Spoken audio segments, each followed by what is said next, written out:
আসসালামু আলাইকুম, সবাই কেমন আছেন? আশা করি ভালো আছেন। আজকে আপনাদের পেঁপে সম্পর্কে খুবই গুরুত্বপূর্ণ তথ্য দিব। কিছু মানুষের জন্য পেঁপে খাওয়া ক্ষতিকর। ভিডিওটি শেষ পর্যন্ত দেখলে বুঝতে পারবেন কাদের পেঁপে খাওয়া উচিত নয়। প্রথমে পেঁপের কিছু উপকারিতার দিক তুলে ধরতেছি। পেঁপেতে পেপেন নামক এনজাইম থাকে, যার ফলে প্রোটিন ভেঙে হজমে সহায়তা করে। মানে পেঁপে খেলে হজম শক্তি বৃদ্ধি পায়, কোষ্ঠকাঠিন্য দূর করে।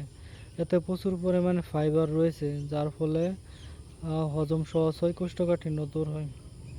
এতে ভিটামিন সি ও অ্যান্টিঅক্সিডেন্টের পরিমাণ খুবই বেশি, যার কারণে রোগ প্রতিরোধ ক্ষমতা বৃদ্ধি পায়।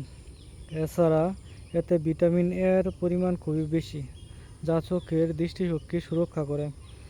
এতে ভিটামিন ই ও সির পরিমাণ বেশি থাকায় ত্বকের জন্য খুবই গুরুত্বপূর্ণ ভূমিকা পালন করে।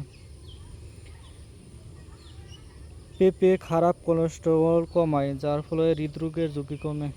এখন এর কিছু অপকারী দিক তুলে ধরতেছি। গর্ভবতী নারীদের জন্য পেঁপে খাওয়া ঝুঁকিপূর্ণ, কারণ এতে ল্যাটেক্স নামক এক প্রকার উপাদান থাকে যা জরায়ু সংকুচিত করে।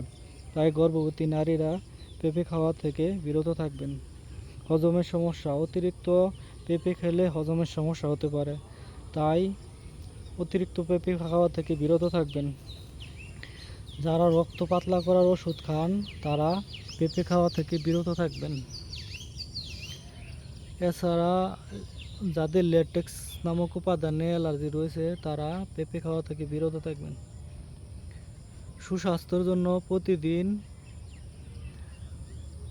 ছোট প্লেট দিয়ে 1 প্লেট কাঁচা পেঁপে খান, শরীরের জন্য প্রকৃত উপকার পাবেন। সবাই ভালো থাকবেন, আমাদের সাথে থাকবেন। আল্লাহ হাফেজ।